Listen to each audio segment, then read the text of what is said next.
त्रिलोचनाय भस्माङ्गरागाय महेश्वराय नित्याय शुद्धाय दिगम्बराय तस्मै नकाराय नमः शिवाय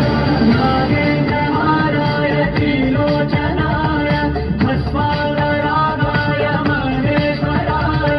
नित्याय शुद्धाय दिगम्बराय तस्मै नकाराय नमः शिवाय दाकिनी सलिल चन्दन चर्चिताय नन्देश्वर प्रमथनाथ